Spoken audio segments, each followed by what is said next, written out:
असलम, शाहिद और अनवर तीन दोस्त थे। तीनों पाकिस्तान के शहर गुजरात में रहते थे। तीनों की दोस्ती बहुत गहरी थी। उन्होंने इकट्ठे ही अपनी तालीम मुकम्मल की और अपने अपने कामों में मसरूफ़ हो गए। जब वो पढ़ते थे तो हर दूसरे दिन एक दूसरे से मुलाकात करते थे और हफ्ते में एक या दो मरतबा बाहर भी जाते और किसी होटल में इकट्ठे खाना खाया करते थे। जब से अमली ज़िंदगी में दाखिल हुए थे, उनको एक दूसरे के लिए बामुश्किल वक्त मिलता था। ज़िंदगी ने उनको इतना मसरूफ़ कर दिया था कि वो एक दूसरे से फ़ोन पर बात करने के लिए भी बामुश्किल वक्त निकाल पाते थे। इंसान की स्कूल, कॉलेज और यूनिवर्सिटी की ज़िंदगी कितनी हसीन होती है। जब तक इंसान तालीम हासिल करता है तो उस पर ज़िम्मेदारियों का बोझ नहीं होता, क्योंकि उसके सारे अखराजात वालिदैन के ज़िम्मे होते हैं। लेकिन जब इंसान तालीम मुकम्मल करने के बाद अमली ज़िंदगी में कदम रखता है तो घर की ज़िम्मेदारियाँ उसके सर पर आन पड़ती हैं, और जब कभी वो फारिग होता है तो स्कूल, कॉलेज और यूनिवर्सिटी के दिनों को याद करके खुश होता है। यही सूरत हाल असलम, शाहिद और अनवर के साथ बनी हुई थी। तीनों घर में बड़े थे और उनके बाकी बहन भाई उनसे छोटे थे।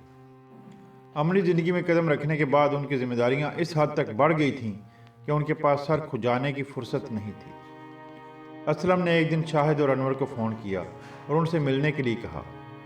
तीनों ने मिलने के लिए इतवार का दिन मुकर्रर किया, क्योंकि इतवार को छुट्टी होती है। शाहिद और अनवर इतवार को असलम के घर गए।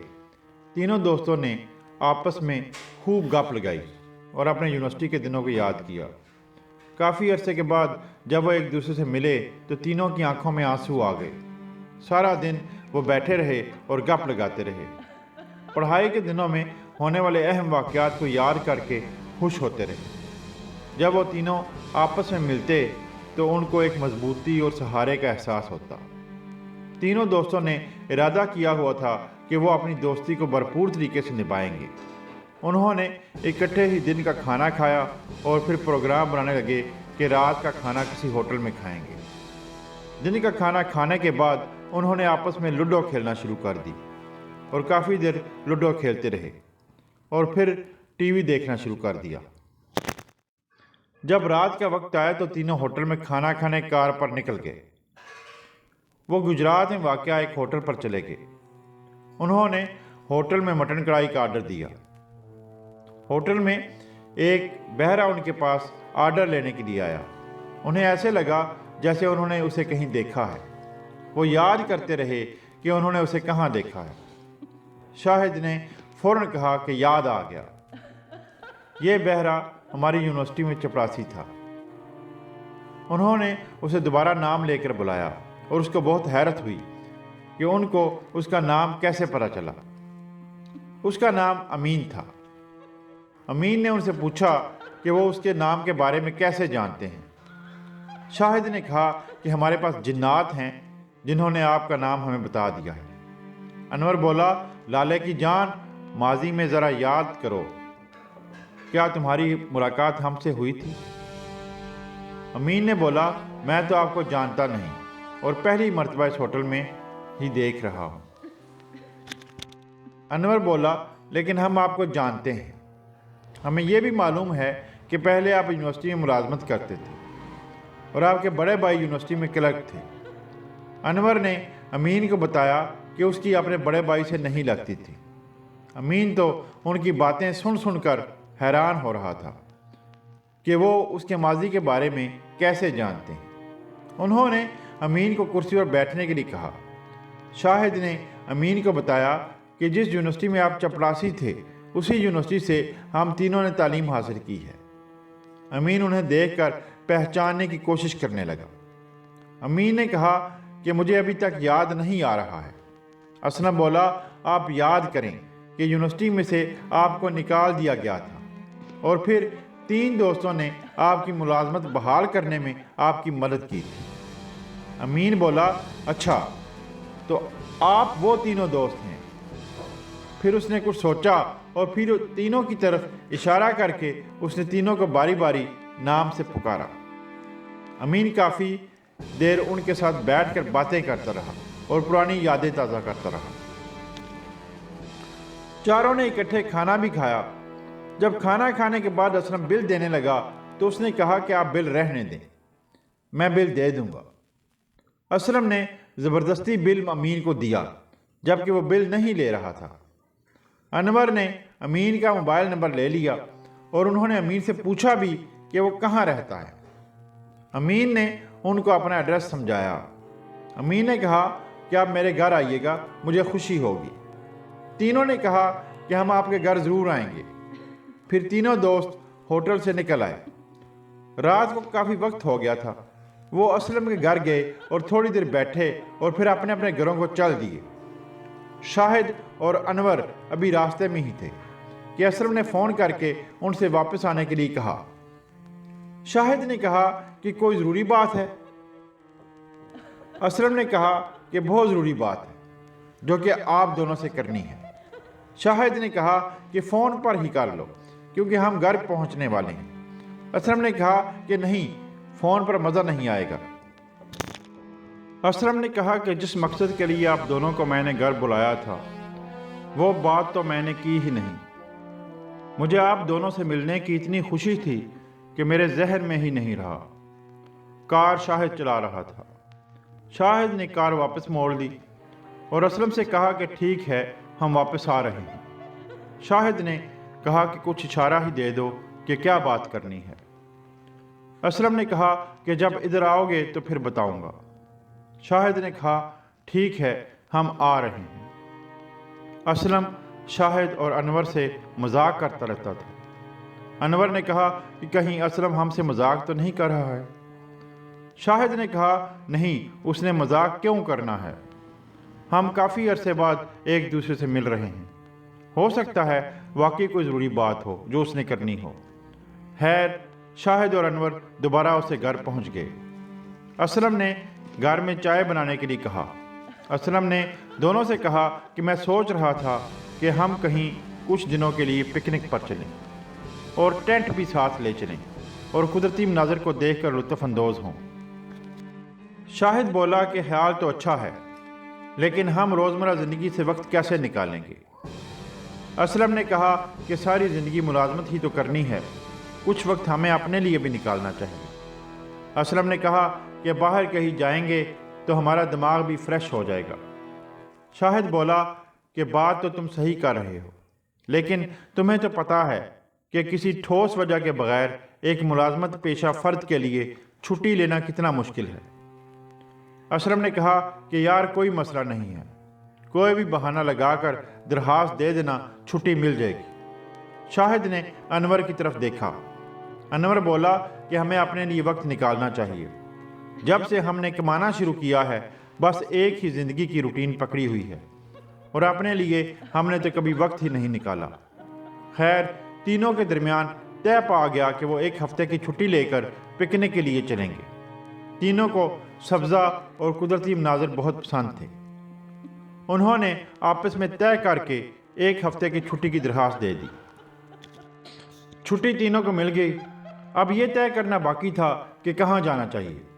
انہوں نے طے کیا کہ وہ پاکستان میں واقع چھانگا مانگا کے جنگلات میں چلیں گے۔ انہوں نے ہفتہ پورا ان جنگلات میں گزارنے کا فیصلہ کیا۔ انہوں نے طے کیا کہ وہ ٹینٹ ساتھ لے کر جائیں گے اور چھانگا مانگا کے جنگلات میں کسی محفوظ جگہ پر ٹینٹ لگا لیں گے اور اس میں رہائش رکھیں گے۔ انور اس پر راضی نہیں تھا کیونکہ جنگلات میں رات کو جانور وغیرہ بھی نکل آتے ہیں، لیکن اسلم اور شاہد نے اسے راضی کر لیا۔ خیر، ایک دن کے بعد انہوں نے پکنک پر روانہ ہونا تھا۔ انہوں نے کھانے پینے کے سامان کا بندوبست کر لیا اور ایک مضبوط قسم کا بڑا ٹینٹ بھی خرید لیا۔ اگلی صبح انہوں نے چھانگا مانگا کے لیے روانہ ہونا تھا۔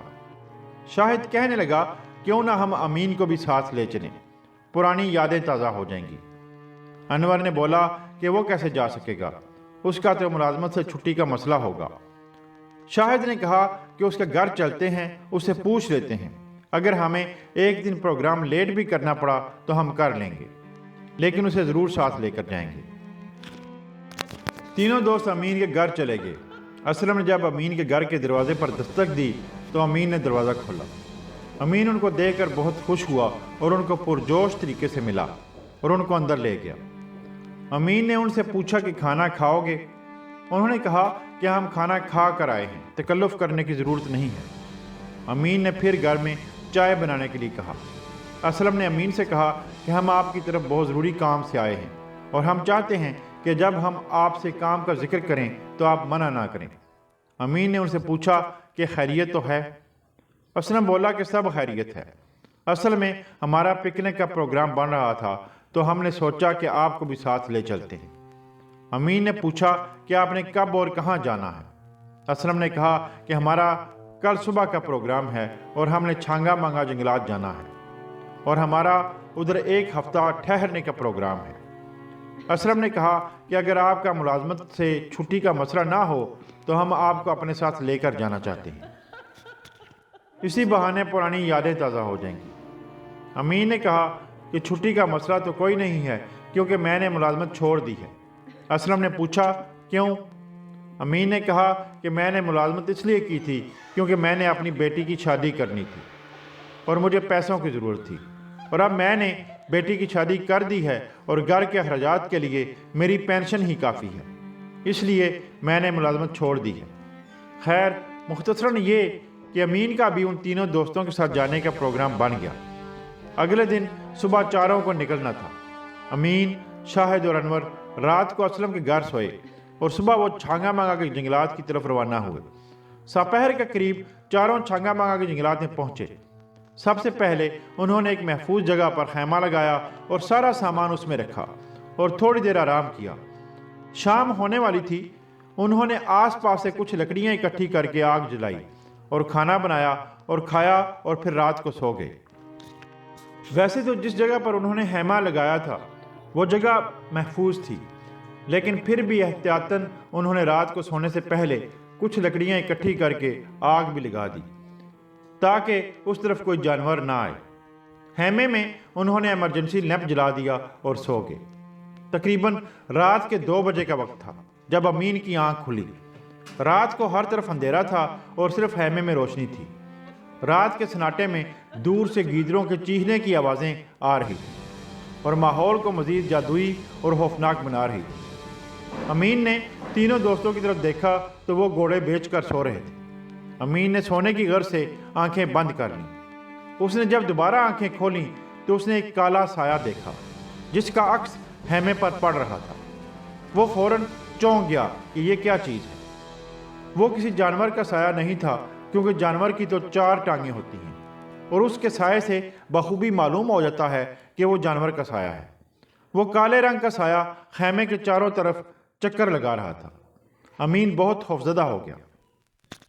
اس جنگل سے تو پہلے ہی دور سے گیدڑوں کے چیخنے کی آوازیں آ رہی تھیں اور ہر طرف سناٹا اور رات کا اندھیرا تھا، اور ان سب کے باوجود اگر کالے رنگ کا سایہ دکھائی دے تو منظر کتنا دہشت ناک اور دل کو لرزا دینے والا ہوگا یہ اندازہ لگایا جا سکتا ہے۔ امین کے تو اس وقت رونگٹے کھڑے ہو گئے۔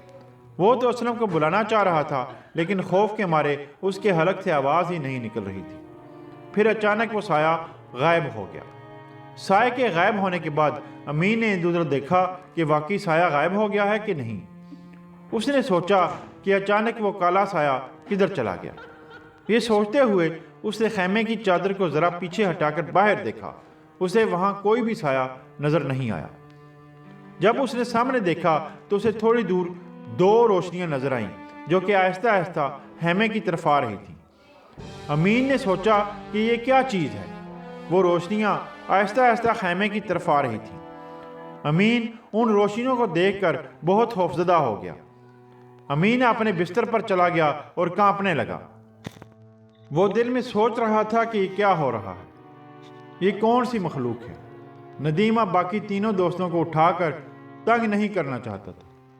وہ بستر پر لیٹ گیا اور کافی دیر اس مخلوق کے بارے میں سوچتا رہا کہ یہ سب کیا ہے۔ پھر نہ جانے اس کو کب نیند آ گئی، اسے پتہ ہی نہ چلا۔ جب وہ صبح جاگا تو اسلم ناشتہ بنا رہا تھا۔ اس نے کسی سے بھی رات کے واقعہ کا ذکر نہ کیا کیونکہ وہ کسی کو تنگ نہیں کرنا چاہتا تھا۔ یہ اس کی بڑی غلطی تھی کیونکہ اگر وہ ان کو بتا دیتا تو وہ بھی چکنے ہوئے تھے۔ خیر، صبح چاروں نے مل کر ناشتہ کیا۔ امین کے ذہن میں تو ناشتہ کرنے کے دوران بھی رات والا واقعہ لہرا رہا تھا۔ امین بالکل خاموش تھا اور خاموشی سے ناشتہ کر رہا تھا۔ اسلم نے امین سے پوچھا کہ امین کیا بات ہے، آپ اتنے خاموش کیوں ہیں؟ امین نے جواب دیا کہ کوئی بات نہیں ہے، میں اصل میں ناشتہ خاموشی سے کرتا ہوں۔ صبح ناشتہ کرنے کے بعد وہ تھوڑی دیر بیٹھ کر گپ لگاتے رہے اور پھر لوڈو کھیلنا شروع کر دی۔ دن کو وہ سب جنگل کی سیر کے لیے نکل گئے۔ امین زیادہ تر خاموش ہی رہا اور رات والے واقعہ کے بارے میں سوچتا رہا۔ جنگل میں ہر طرف بڑے بڑے درخت اور سبزہ تھا۔ وہ سیر سے بہت لطف اندوز ہوئے، لیکن امین کا دماغ وہیں اٹکا ہوا تھا۔ ساپہر کے قریب وہ واپس آئے اور پھر کھانا کھایا اور تھوڑا لیٹ گئے۔ پھر اٹھ کر کافی دیر گپ لگاتے رہے۔ رات کو 10 بجے کے قریب سب سو گئے، لیکن امین کو نیند نہیں آ رہی تھی۔ جس انسان کو ایک گھنے جنگل میں گپ اندھیرے میں ایسی مافوق الفطرت مخلوق نظر آئے، اس کو بلا نیند کیسے آ سکتی ہے؟ امین رات گئے تک جاگتا رہا اور پھر اس کی آنکھیں نیند سے بوجھل ہونے لگیں اور سو گیا۔ رات کے تقریباً 2 بجے امین نے کسی کے قدموں کی آہٹ سنی تو اس کی آنکھ کھل گئی اور ہڑبڑا کر اٹھ کھڑا ہوا۔ ایسے لگ رہا تھا جیسے خیمے کے چاروں طرف کوئی مخلوق موجود ہے، کیونکہ قدموں کی آوازیں آ رہی تھیں۔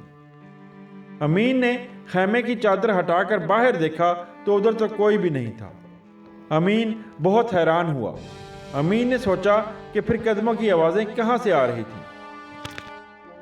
امین نے ارادہ کیا کہ وہ خیمے سے باہر جا کر دیکھتا ہے کہ یہ آخر سارا کیا ماجرا ہے، ایسی حرکات کیوں ہو رہی ہیں اور کون کر رہا ہے۔ امین خیمے سے باہر نکل آیا۔ امین نے باہر نکلتے ہی آگے پیچھے دیکھا تو ادھر کوئی بھی نہیں تھا۔ امین نے آگے چلنا شروع کر دیا۔ خیمے سے تھوڑی دور جھاڑیاں تھیں۔ امین کو ان جھاڑیوں میں سرسراہٹ کی آواز سنائی دی۔ امین کے تو آواز سن کر رونگٹے کھڑے ہو گئے۔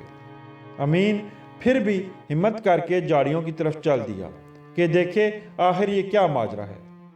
وہ دبے پاؤں آہستہ آہستہ جھاڑیوں کی طرف چل رہا تھا۔ جب وہ جھاڑیوں کے قریب پہنچا تو اس کو جھاڑیاں ہلتی ہوئی دکھائی دیں۔ جھاڑیاں ایسے ہل رہی تھیں جیسے تیز آندھی آئی ہو، لیکن ہوا تو بالکل نہیں چل رہی تھی، تو پھر جھاڑیاں کیسے ہل رہی تھیں؟ امین نے چوکنا ہو کر جھاڑیوں کی دوسری طرف جانے کا ارادہ کیا۔ وہ آہستہ آہستہ جھاڑیوں کی دوسری طرف چلنے لگا۔ جب وہ جھاڑیوں کی دوسری طرف پہنچا تو اس نے دیکھا کہ ایک سفید رنگ کی مخلوق جس کے بال کالے سیاہ ہیں اس کے سامنے تھوڑی دور کھڑی ہے۔ اس مخلوق کو دیکھ کر اس کا رنگ فک ہو گیا۔ اسے کچھ سمجھ نہیں آ رہی تھی کہ وہ کیا کرے۔ وہ سفید رنگ کی مخلوق آہستہ آہستہ ہوا میں بلند ہونے لگی اور دیکھتے ہی دیکھتے آنکھوں سے اوجھل ہو گئی۔ اس نے پھر اپنے سامنے دیکھا تو اس سے تھوڑی ہی دور اس کو ایک بدصورت شکل والی عورت نظر آئی جو کہ اس کی طرف گور گور کر دیکھ رہی تھی۔ اس کی شکل بہت ہیبتناک اور ڈراؤنی تھی۔ اس کے پاؤں الٹے تھے، اس کے ہونٹ لال سرخ اور آنکھیں خون کی طرح لال اور چمک رہی تھیں۔ اس کی آنکھوں میں ایک خاص قسم کی کشش تھی۔ جب امین نے اس کی آنکھوں میں دیکھا تو امین نے غیر ارادی طور پر اس کی طرف چلنا شروع کر دیا۔ وہ اس خوفناک عورت کی طرف نہیں جانا چاہ رہا تھا، لیکن اس کی آنکھوں میں ایک خاص کشش تھی جو کہ اس کو اس کی طرف کھینچ کر لے جا رہی تھی۔ امین عورت کے چنگل سے نکلنے کی بہت کوشش کر رہا تھا، لیکن اس کی ہر کوشش بے سود جا رہی تھی۔ وہ اس کی طرف چلتے چلتے سوچ رہا تھا کہ یہ اسے کیا ہو رہا ہے۔ خیر، جیسے ہی وہ اس عورت کے قریب پہنچا تو اس نے محسوس کیا کہ وہ اپنے بس میں آ گیا ہے، اور جب اس نے اپنے سامنے دیکھا تو وہ عورت اس کے بالکل قریب ہی کھڑی تھی۔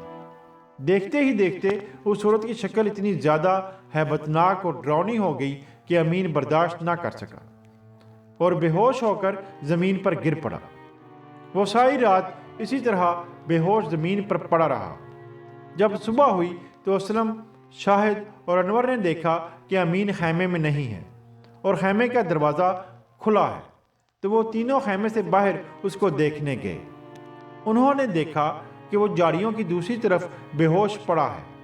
انہوں نے اس کو ہوش میں لانے کی بہت کوشش کی، لیکن وہ ہوش میں نہیں آیا۔ پھر وہ تینوں اسے اٹھا کر خیمے میں لے آئے۔ خیمے میں لا کر انہوں نے اس کے چہرے پر پانی کے چھینٹے مارے تو وہ ہوش میں آ گیا۔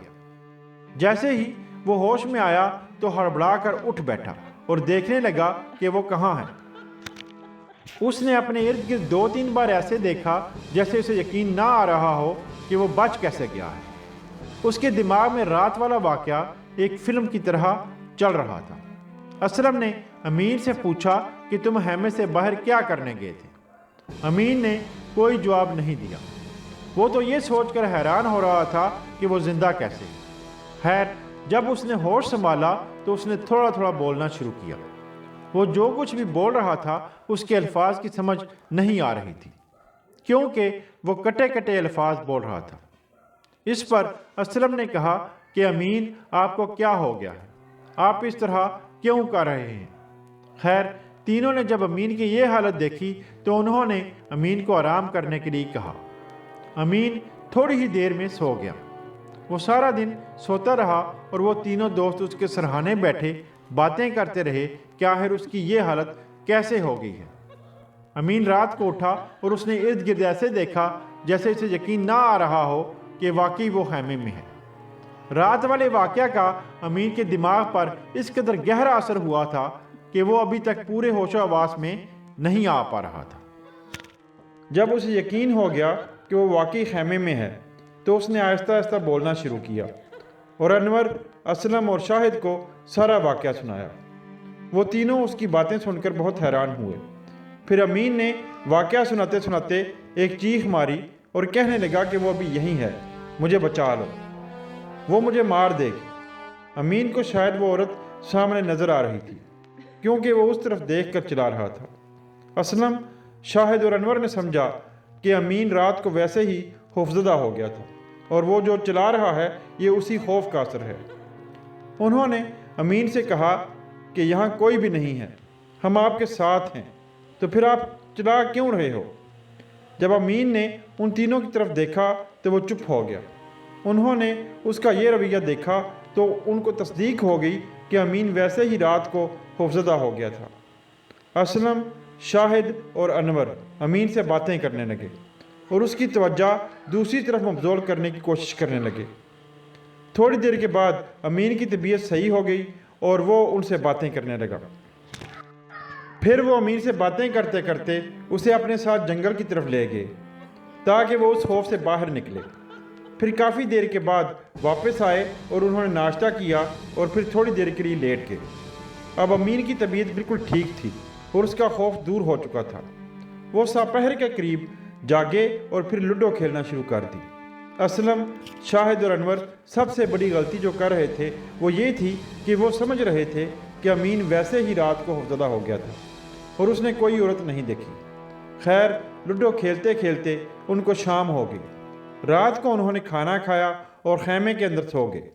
جب رات کافی گہری ہو گئی تو رات کے تقریباً 2 بجے شاہد کی آنکھ کھلی تو وہ اٹھ کر بیٹھ گیا۔ اس کو پیاس لگ رہی تھی۔ وہ اٹھ کر پانی پینے لگا تو اس نے خیمے کی چادر پر باہر کی طرف ایک بڑا عجیب سا سیاہ رنگ کا سایہ دیکھا۔ اسے ایسے لگا جیسے وہ سایہ ایک ہی جگہ پر رک کر اس کی طرف دیکھ رہا ہے۔ شاہد نے پہلے تو اپنا سر جھٹکا کہ واقعی وہ کوئی سایہ ہے یا اس کا وہم ہے۔ جب دوبارہ اس نے اس طرف دیکھا تو وہ سایہ اسی جگہ پر موجود تھا۔ پھر اس سائے نے آہستہ آہستہ چلنا شروع کر دیا اور خیمے کے گرد چکر لگانے لگا۔ شاہد اس کو دیکھ کر کافی خوفزدہ ہو گیا۔ شاہد نے سوچا کہ امین جو کہہ رہا تھا وہ اس کا وہم نہیں تھا بلکہ سچ تھا۔ خیر، اس نے سوچا کہ اگر وہ ڈر گیا تو بات نہیں بنے گی، اسے حوصلہ کر کے دیکھنا چاہیے کہ آخر یہ کیا چیز ہے۔ وہ خیمے سے باہر نکل گیا اور اس نے آگے پیچھے دیکھا تو وہاں پر کوئی چیز بھی نہیں تھی۔ وہ خیمے سے تھوڑا دور چلتا ہوا گیا تو اس نے گپ اندھیرے میں اپنے سامنے درخت پر کوئی چیز بیٹھی دیکھی۔ درخت تھوڑا دور تھا اور اسے وہ چیز واضح نظر نہیں آ رہی تھی۔ وہ تھوڑا درخت کے قریب گیا تو اس نے دیکھا کہ درخت پر ایک بہت ہی خوفناک عورت لیٹی ہے۔ اس کے بال زمین کو چھو رہے تھے اور اس کے ہاتھوں کے ناخن بڑے بڑے تھے۔ وہ اس کو دیکھ کر بہت خوفزدہ ہو گیا۔ وہ پیچھے خیمے کی طرف بھاگنے کا سوچ ہی رہا تھا کہ اس عورت نے اس کی طرف دیکھا۔ اس کی آنکھیں خون کی طرح لال سرخ تھیں اور وہ اس کی طرف گور گور کر دیکھنے لگی۔ شاہد کی ٹانگیں کانپ رہی تھیں۔ شاہد پیچھے پلٹنا چاہتا تھا، لیکن اس خوفناک عورت کی آنکھوں میں دیکھنے کے بعد وہ ایسا نہ کر سکا اور اسے ایسے لگا کہ وہ کسی اور کے بس میں آ چکا ہے۔ اس عورت نے درخت سے آہستہ آہستہ نیچے اترنا شروع کر دیا۔ شاہد کو پتہ نہیں کیا ہو گیا تھا، وہ تو اپنی جگہ سے ہل بھی نہیں پا رہا تھا۔ اس عورت نے درخت سے اتر کر آگے کی طرف چلنا شروع کر دیا اور شاہد نے بھی غیر ارادی طور پر اس کے پیچھے پیچھے چلنا شروع کر دیا۔ شاہد بہت خوفزدہ تھا، لیکن وہ اس عورت کے بس میں آ چکا تھا اور وہ ایک کٹھ پتلی کی طرح اس عورت کے پیچھے پیچھے چل رہا تھا۔ وہ عورت اس کو خیمے سے کافی دور لے گئی اور وہ اس کے پیچھے پیچھے خاموشی سے چلتا رہا۔ اس نے اس عورت کو پھر فضا میں بلند ہوتے ہوئے دیکھا اور نہ جانے پھر کہاں غائب ہو گئی۔ شاہد نے محسوس کیا کہ وہ اس عورت کے شہر سے باہر آ چکا ہے اور اس نے چلاتے ہوئے خیمے کی طرف دوڑ لگا دی۔ اس کو ایک پتھر سے ٹھوکر لگی اور گر کر بے ہوش ہو گیا۔ ساری رات گزر گئی اور شاہد اس جگہ بے ہوش پڑا رہا۔ جب صبح ہوئی تو اسلم، امین اور انور نے دیکھا کہ شاہد خیمے میں نہیں ہے، تو تینوں پریشان ہو گئے اور اسے خیمے سے باہر جا کر تلاش کرنے لگے۔ وہ شاہد کو تلاش کرتے کرتے کافی دور نکل آئے، لیکن ان کو شاہد نہ ملا۔ تینوں کافی پریشان ہو گئے کہ شاہد چلا کہاں گیا ہے۔ پھر تینوں واپس آ رہے تھے کہ انہوں نے دیکھا کہ شاہد ایک درخت کے پاس بے ہوش پڑا ہے۔ انہوں نے شاہد کو ہوش میں لانے کی کوشش کی، لیکن وہ ہوش میں نہ آیا۔ شاہد کا جسم تپ رہا تھا۔ وہ تینوں شاہد کو لے کر خیمے میں چلے گئے اور اس کو لٹا دیا اور اس کا ہوش میں آنے کا انتظار کرنے لگے۔ جب شاہد ہوش میں آیا تو وہ خوف سے کانپ رہا تھا اور اس کا حال بہت برا تھا۔ اس کا جسم بخار سے تپ رہا تھا۔ اس نے ہوش میں آتے ہی چلانا شروع کر دیا۔ امین، اسلم اور انور بہت پریشان ہو گئے کہ آخر ان کے ساتھ یہ کیا ہو رہا ہے۔ انہوں نے شاہد سے کہا کہ شاہد چلاؤ مت، تم اس وقت خیمے میں ہو اور ہم تمہارے ساتھ ہیں۔ شاہد کو جب یقین ہو گیا کہ وہ خیمے میں اپنے دوستوں کے ساتھ ہے تو اس نے چلانا بند کر دیا۔ اسلم نے شاہد سے پوچھا کہ تم ایک درخت کے پاس بے ہوش پڑے تھے اور تم وہاں پر کیسے پہنچے؟ شاہد نے پھر سارا واقعہ کانپتے کانپتے ان کو سنایا۔ انور اور اسلم شاہد کی بات سن کر بہت حیران ہوئے۔ شاہد نے ان کو بتایا کہ ہم سمجھ رہے تھے امین ویسے ہی خوفزدہ ہوا ہے، لیکن ایسی بات نہیں ہے، بلکہ اس نے واقعی کوئی چیز دیکھی تھی اور میں نے بھی اس خوفناک عورت کو بڑے قریب سے دیکھا ہے۔ وہ بہت خوفناک ہے اور وہ ہم سب کو مار دے گی۔ شاہد اور امین نے اسلم اور انور سے کہا کہ ہمیں یہاں سے اسی وقت واپس چلے جانا چاہیے۔ اگر ہم مزید یہاں پر ٹھہرے تو ہمیں جان کا خطرہ ہے، ہمیں اپنی جان بچانی چاہیے۔ اسلم نے کہا ہم ابھی ادھر سے جانے کی تیاری کرتے ہیں۔ انور بولا کہ نہیں، ہم ایسے نہیں جائیں گے، میں نے دیکھنا ہے کہ آخر وہ عورت ہے کون۔ ہمیں ویسے ہی تو کوئی خوفزدہ کرنے کی کوشش نہیں کر رہا ہے۔ اسلم، شاہد اور امین نے انور کو سمجھایا کہ بیوقوف مت بنو، ہمیں جتنی جلدی یہاں سے ہو سکے نکل جانا چاہیے۔ انور نے کہا کہ نہیں، میں دیکھ کر جاؤں گا کہ آخر وہ کون سی عورت ہے جو ہمیں خوفزدہ کرنے کی کوشش کر رہی ہے۔ مجھے یقین ہے کہ ہمیں کوئی ویسے ہی خوفزدہ کرنے کی کوشش کر رہا ہے۔ تینوں نے انور کو بہت سمجھایا کہ ہمارا یہاں مزید رہنا خطرے سے خالی نہیں ہے، لیکن انور نے تو ضد لگا لی کہ میں بھی تو دیکھوں وہ مافوق الفطرت مخلوق ہے کون سی۔ خیر، انور کے کہنے پر انہوں نے مزید ایک رات ٹھہرنے کا پروگرام بنا لیا۔ خیر، سب رات ہونے کا انتظار کرنے لگے۔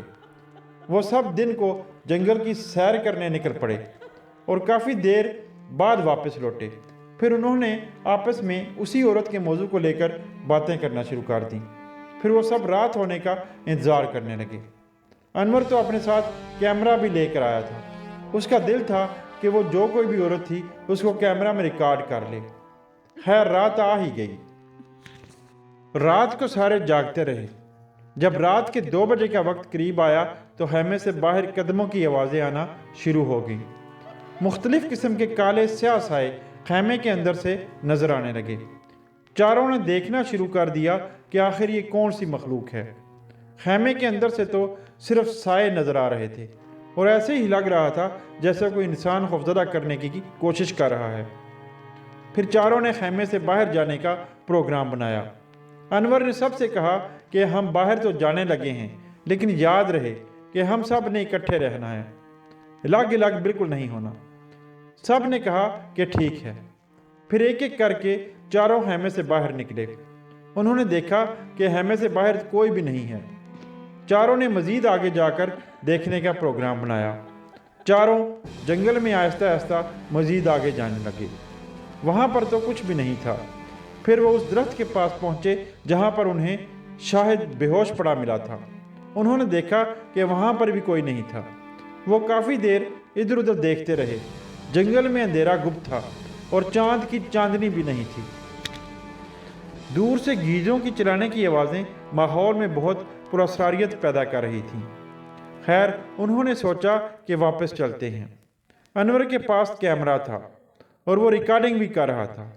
वहाँ पर तो कोई भी नहीं था। चारों के जहन में ये सवाल था कि फिर वो साए किधर गए जो उनको खैमे के अंदर से नज़र आए थे। वो वापस आ ही रहे थे कि उन्हें वो झाड़ियाँ जिनके पास अमीन बेहोश पड़ा मिला था हिलती हुई नजर आईं। चारों बहुत हैरान हुए कि आखिर झाड़ियाँ हिल कैसे रही हैं, क्योंकि हवा तो बिल्कुल थी ही नहीं। वो सब उन हिलती हुई झाड़ियों की तरफ देखने गए कि आखिर ये क्या माजरा है।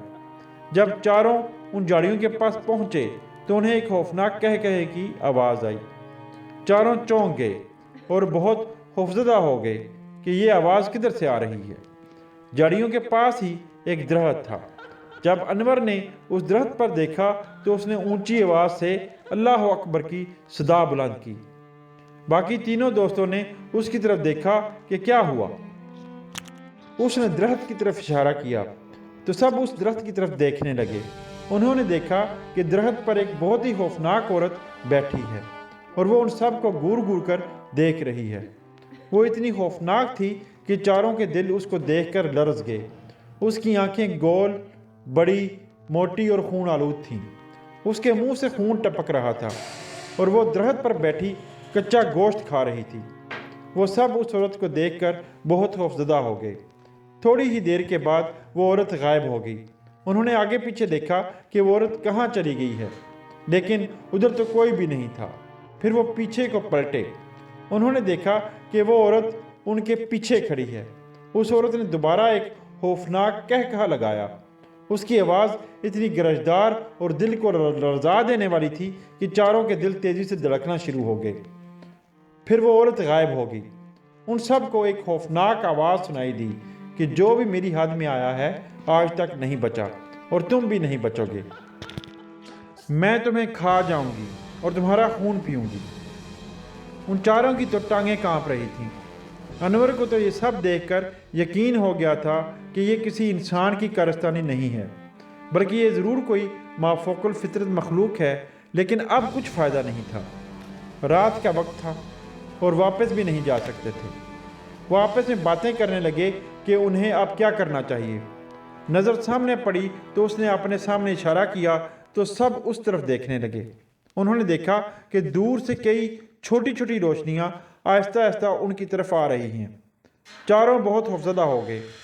वो चारों खैमे की तरफ दौड़े और खैमे के अंदर जाकर उसको बिल्कुल बंद कर दिया।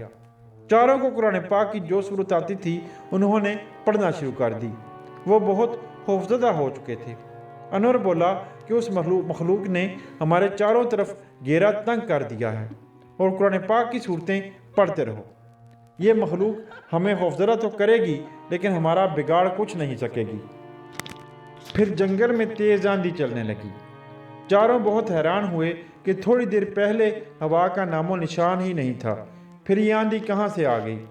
चारों दोस्त दबक कर खैमे के अंदर बैठे रहे और कुरान पाक की सूरतों की तिलावत ऊंची आवाज़ से करते रहे। वो बेचैनी से सुबह होने का इंतज़ार कर रहे थे ताकि वो वहाँ से सुबह होते ही निकल सकें, लेकिन सुबह थी कि होने का नाम ही नहीं ले रही थी। ऐसे लग रहा था कि वो पता नहीं कितनी लंबी रात है। खैर, अल्लाह अल्लाह करके सुबह हुई।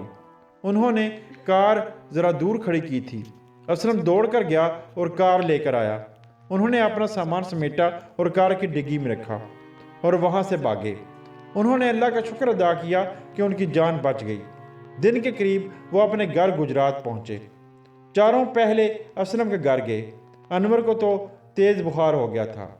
चारों बहुत थक चुके थे। असलम के घर जाते ही वो लेट गए और उन्होंने थोड़ी देर आराम किया। फिर उन्होंने खाना खाया।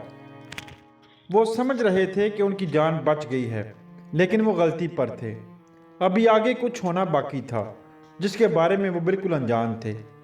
रात को तो सब असलम के घर रहे और फिर सुबह नाश्ता करके अपने अपने घर चले गए। कुछ दिन तो उन्होंने बहुत सुकून से गुजारे और उनके साथ कोई भी हादसा ना हुआ। उसके बाद उनके साथ अजीबोगरीब हादसात होना शुरू हो गए। एक रात शाहिद अपने ऊपर चादर लेकर सो रहा था और रात के 2 बजे का वक्त था कि उसके ऊपर से किसी ने चादर गुस्से से उतारकर नीचे फेंक दी। वो हड़बड़ा कर उठ खड़ा हुआ। वो आगे पीछे देखने लगा, लेकिन उधर कोई भी नहीं था। उसके सामने दीवार पर आईना लगा हुआ था। उसने आईने में देखा कि उसके पीछे वही खौफनाक औरत खड़ी है जो कि उसने छांगा मांगा के जंगलात में देखी थी। उसे देखकर उसके पांव तले से ज़मीन निकल गई। उसने फिर समझा कि शायद उसका वहम हो। उसने दोबारा आईने में देखा तो वो उस जगह पर खड़ी थी। शाहिद ने तो कांपना शुरू कर दिया और उसके रोंगटे खड़े हो गए। उसने फिर पीछे मुड़कर देखा तो उधर कोई भी नहीं था। शाहिद के खौफ के मारे पसीने छूट रहे थे।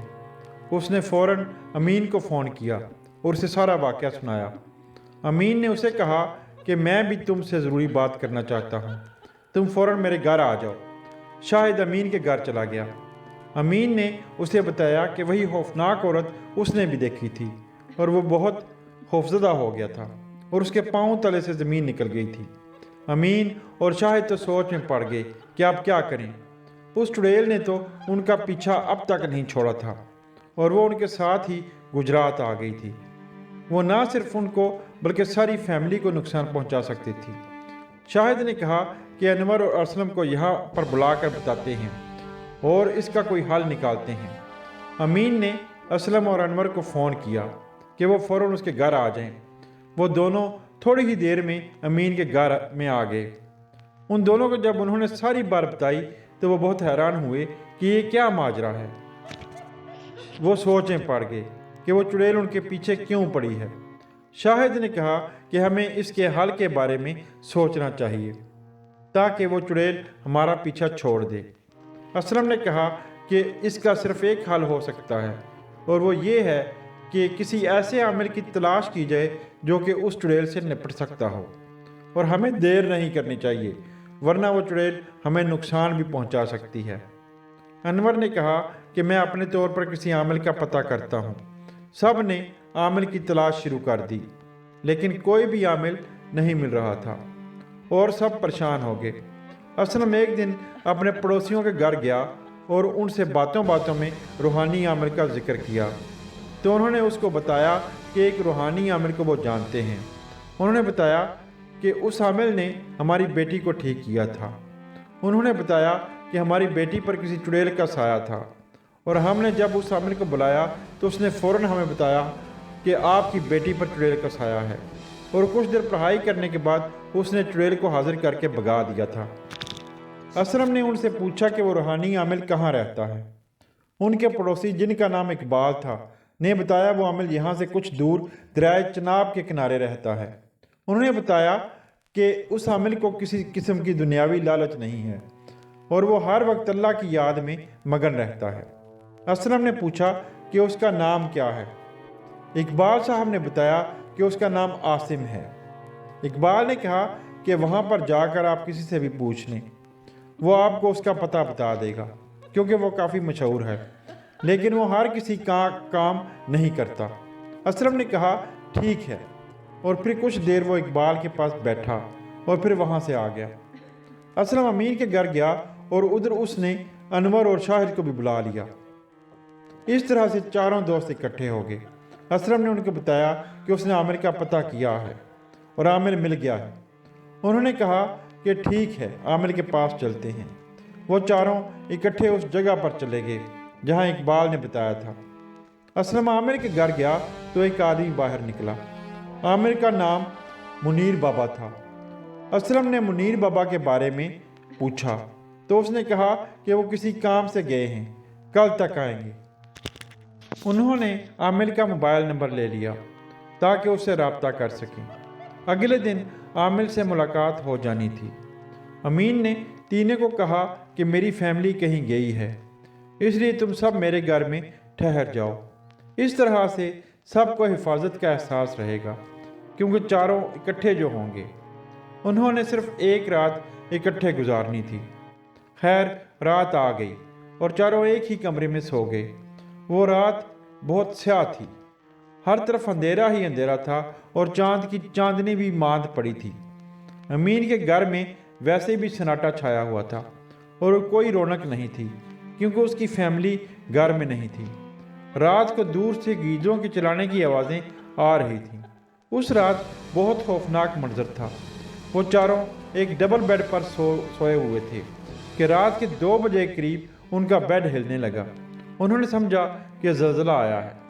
चारों हड़बड़ा कर बेड से उठे। उन्होंने देखा तो ज़मीन तो बिल्कुल साकत थी और ज़लज़ले का असर ज़मीन पर तो बिल्कुल नहीं था। फिर अचानक छत पर जो पंखा लगा हुआ था उस पर से एक बहुत बड़ा सांप शाहिद के गले में आकर गिरा। शाहिद सांप को देखकर चिल्लाने लगा और उसने सांप को पकड़कर दीवार पर दे मारा और सांप गायब हो गया। वो बड़ा हैरान हुआ कि सांप आखिर किधर गया है। दीवार पर एक आईना लगा हुआ था। अनवर की नज़र जब आईने में पड़ी तो उसने देखा कि वो तो आईने में नज़र ही नहीं आ रहा है। अनवर उस आईने के सामने चला गया और उसमें देखने लगा, लेकिन उसमें अनवर का चेहरा नज़र नहीं आ रहा था और उसमें कोई चीज़ भी नज़र नहीं आ रही थी। उसने खौफ के मारे आईना बेड पर फेंक दिया। फिर उस आईने में से आवाज़ें आने लगीं कि तुम क्या समझते हो, मैंने तुम्हें छोड़ दिया है। वो उसी खौफनाक औरत की आवाज़ थी और वो इतनी गरजदार आवाज़ में बोल रही थी कि सब खौफजदा हो गए। उस चुड़ैल की आवाज़ फिर आई। उसने कहा कि मैं तुम सबको नहीं छोड़ूंगी, तुमने मुझे बहुत तंग किया है। उस चुड़ैल की इतनी गरजदार और हैबतनाक आवाज़ सुनकर चारों सहम गए और एक दूसरे की तरफ देखने लगे। उन्हें कुछ समझ नहीं आ रही थी कि वो क्या करें। कम से कम वो सब उस रात तो बेबस थे और कुछ भी नहीं कर सकते थे। फिर चारों ने देखा कि कमरे के एक कोने में से धुआं निकल रहा है। उन्होंने उस तरफ गौर से देखा कि ये धुआं कहाँ से आ रहा है। उनके देखते ही देखते उस धुएं ने उस चुड़ैल की शक्ल इख्तियार कर ली। वो खौफनाक और हैबतनाक चुड़ैल उनके सामने खड़ी थी और उन चारों को घूर घूर कर देख रही थी। वो सब उसके सामने बेबस थे, वो कुछ भी नहीं कर सकते थे। उस चुड़ैल का चेहरा काला स्याह था और उसके मुंह से खून टपक रहा था। ऐसा लग रहा था कि उसने अभी अभी कच्चा गोश्त खाया है। वो अपनी लाल सुर्ख खून जैसी आंखों से उन चारों को तकते जा रही थी। चारों दोस्तों पर तो खौफ तारी हो गया और अब तो वो आहिस्ता आहिस्ता उनकी तरफ आ रही थी। सब ने पीछे हटना शुरू कर दिया। फिर वो चुड़ैल उनकी तरफ आते आते फौरन गायब हो गई। फिर थोड़ी देर के बाद खौफनाक कहकों की आवाज़ आई कि मैं तुम्हें नहीं छोड़ूंगी, तुम जो कुछ मर्जी कर लो, मैं तुम्हें नहीं छोड़ूंगी। फिर उस चुड़ैल की आवाज़ बंद हो गई। थोड़ी देर के बाद घर के तमाम दरवाजे पटकना शुरू हो गए और उनकी इतनी तेज़ आवाज़ें आ रही थी कि चारों ने अपने कानों में उंगलियां डाल दीं। अमीन के घर नाकाबिले बर्दाश्त मंजर था। फिर दरवाज़ों की आवाज़ें बंद हो गईं। थोड़ी देर के बाद अमीन के घर के छत पर कदमों की आवाज़ें आना शुरू हो गईं। वो आवाज़ें इतनी तेज़ थीं, ऐसे लग रहा था कि छत पर कोई दौड़ रहा है। चारों छत पर चले गए और उन्होंने देखा कि वहाँ पर तो कोई नहीं है। अमीन के घर के सहन में एक अमरूद का दरख्त था जिसकी शाखें छत तक जाती थीं। अनवर ने दरख्त की शाखों में कोई चीज़ देखी और वो चौंक पड़ा। अनवर ने गुप अंधेरे में दरख्त की शाखों पर पत्तों के बीचों बीच 2 सफ़ेद रंग की आंखें देखीं जो कि रोशनी की तरह चमक रही थीं। अनवर उन आंखों को देखकर सहम गया और उसने दूसरे 3 दोस्तों को भी इशारे से बताया। उन तीनों ने फ़ौरन उधर देखा। वो अजीबो गरीब आंखें थीं। और वो सब उन आँखों को देखकर सहम गए। फिर आहिस्ता आहिस्ता उन आँखों में इजाफा होने लगा। वो सब तो इतनी ज़्यादा आँखों को अपनी तरफ घूरता देखकर खौफजदा हो गए। वो दरख्त से ज़रा पीछे हट गए। थोड़ी देर के बाद आंखें गायब हो गईं। अनवर ने शाह से कहा कि वो एक चुड़ैल नहीं बल्कि पूरा कुंबा जब हम उन जंगलात से निकले थे हमारे साथ आ गया है। अब हमारा पूरे कुंबे से मुकाबला है। अनवर ने सरगोशी में कहा, अगर इसका कुछ हल ना निकाला गया तो ये मखलूक हमारे लिए ख़तरे का बायस बन सकती है। चारों ने प्रोग्राम बनाया कि सुबह होते ही वो आमिल बाबा के पास जाएंगे। वो अभी घर के छत पर ही थे कि उनके सामने एक बहुत ही लंबे कद वाला जिन, जिसकी शक्ल बहुत हैबतनाक थी, आकर खड़ा हो गया। उन्होंने उसे देखा तो उनकी तो चीखें निकल गईं। उसके दांत नोकीले और बाहर निकले हुए थे। उसका कद बहुत लंबा था और उसकी आंखें ऐसे थीं जैसे आग जल रही हो। चारों दोस्त अजीब ही मुसीबत से दो चार थे, लेकिन उनकी किस्मत अच्छी थी कि अभी तक उनका कोई जानी या माली नुकसान नहीं हुआ था। फिर वो जिन उनकी तरफ आहिस्ता आहिस्ता आते गायब हो गया। सबकी टांगें खौफ से कांप रही थीं। उनके दिल लर्ज रहे थे और उनको कुछ समझ नहीं आ रही थी कि क्या करें। वो सुबह होने के इंतज़ार के सिवा कुछ नहीं कर सकते थे। वो बिल्कुल बेबस और लाचार थे। वो चारों उन तमाम चीज़ों का सामना करते करते थक चुके थे। चारों नीचे कमरे में चले गए और वहाँ पर दबक कर बैठ गए और सुबह होने का इंतज़ार करने लगे। वो सारी रात सो ना सके। वो जिन्नात उनको सारी रात डराते रहे, तो फिर वो सो कैसे सकते थे। उनकी आंखों से नींद तो कोसों दूर थी। सुबह हो चुकी थी, लेकिन अभी तक वो चारों खौफजदा थे। जैसे ही सुबह हुई, उन्होंने नाश्ता किया और आमिल बाबा की तरफ निकल पड़े। जब वो दरियाए चिनाब के किनारे आमिल बाबा के घर पहुंचे तो आमिल बाबा के मुरीद ने दरवाज़ा खोला। असलम ने उससे आमिल बाबा का पूछा तो उसने कहा कि बाबा जी अंदर ही हैं, आप एक मिनट ठहरें। फिर वो मुरीद थोड़ी देर बाद आया और उन चारों दोस्तों को आमिल बाबा के पास ले गया। असलम आमिल बाबा को सारी बात बताने लगा तो बाबा जी ने कहा, बेटा आप खामोश हो जाओ, मुझे सब मालूम है, आप परेशान ना हो, सब ठीक हो जाएगा। आमिल बाबा ने थोड़ी देर आंखें बंद की और उनसे कहा कि अगर तुम चारों उन छांगा मांगा के जंगलात में कुरान पाक की सूरतों की तिलावत ना करते तो तुम्हें उन जिन्नात ने जान से मार देना था। आमिल बाबा ने बताया कि वो तुम लोगों से बहुत तंग थे। तुम्हें चाहिए था कि जब पहली बार वाक़या हुआ तो तुम वापस आ जाओ, लेकिन तुमने वहाँ पर मज़ीद ठहरने की गलती की थी, जिसकी वजह से वो जिन्नात जो वहाँ रहते हैं तुम्हारे दुश्मन बन गए हैं। आमिल बाबा ने कहा, अल्लाह खैर करेगा, परेशान होने की ज़रूरत नहीं है, अल्लाह खैर करेगा। आमिल बाबा ने कहा कि वही जिन्नात अब तुम्हारे पीछे लगे हैं और तुम्हें डरा रहे हैं कि तुम्हें मार देंगे क्योंकि तुमने उन्हें तंग किया है। बाबा जी ने उन चारों को कुछ चीज़ें लाने के लिए कहा और कहा कि वो चीज़ें लेकर वो शाम को आएं, फिर शाम को मैं देखता हूँ कि क्या करना है। उन चारों ने बाज़ार से वो चीज़ें ले लीं और शाम होने का इंतज़ार करने लगे। जब शाम हुई तो वो चारों बाबा जी के पास चले गए। बाबा जी ने अपने एक मुरीद को अपने सामने बिठा लिया और उसके गिर्द हिसार बांध लिया। बाबा जी ने अगरबत्तियाँ जलाईं और उस मुरीद पर पढ़ाई करने लगे। थोड़ी ही देर के बाद उस मुरीद की हालत अजीब होने लगी। उसकी आंखें लाल सुर्ख हो गईं, उसका चेहरा बहुत खौफनाक हो गया और उसका सारा जिस्म कांप रहा था। वो एक गरजदार आवाज़ में बाबा जी से मुखातिब हुआ, क्या आपने मुझे क्यों बुलाया है? बाबा जी ने कहा कि इन बेचारों को क्यों तंग करते हो, इनको छोड़ दो, ये तो वहाँ पर पिकनिक मनाने गए थे। उस जिन ने कहा कि हमने इनको खबरदार भी किया था कि यहाँ से निकल जाओ, लेकिन इन्होंने वहाँ मज़ीद ठहर कर हमें तंग किया है, जिसकी वजह से हमारा पूरा कबीला इन पर गुस्सा है, इसलिए हम इन्हें नहीं छोड़ेंगे। बाबा जी ने कहा कि इनको तो पता ही नहीं था कि तुम इन्हें खबरदार कर रहे हो, ये सब तुमसे माफ़ी मांगते हैं, तुम इन्हें मज़ीद तंग ना करो। उस मुरीद ने खौफनाक आंखों से उनकी तरफ देखा तो वो चारों एक साथ बोले कि हम माफ़ी चाहते हैं, हमें मालूम नहीं था। उस जिन ने कहा कि ठीक है बाबा जी, हम वापस चले जाते हैं, लेकिन आइंदा इन्हें कहें कि ऐसी हरकत ना करें। उस जिन ने कहा कि बाबा जी, हम इन्हें आपकी वजह से छोड़ रहे हैं, वरना छोड़ने का तो सवाल ही पैदा नहीं होता, क्योंकि इन पर सबको गुस्सा है। बाबा जी ने कहा, चलो माफ़ कर दो इन्हें, इनसे जो कुछ भी हुआ अनजाने में हुआ। बाबा जी ने उस जिन से कहा कि जाते हुए कोई निशानी दे जाना। वो जिन जाते हुए एक बड़ा सा पत्थर बाबा जी के सहन में गिरा गया। बाबा जी ने चारों की तरफ मुस्कुराकर देखा और उनको मुबारक दी कि उनका मसला हल हो गया है। बाबा जी ने कहा कि शुक्र करो तुम्हारा अभी तक कोई जानी या माली नुकसान नहीं हुआ, वरना तुम्हें इन जिन्नात ने छोड़ना नहीं था, क्योंकि इनको तुम सब पर बहुत गुस्सा था।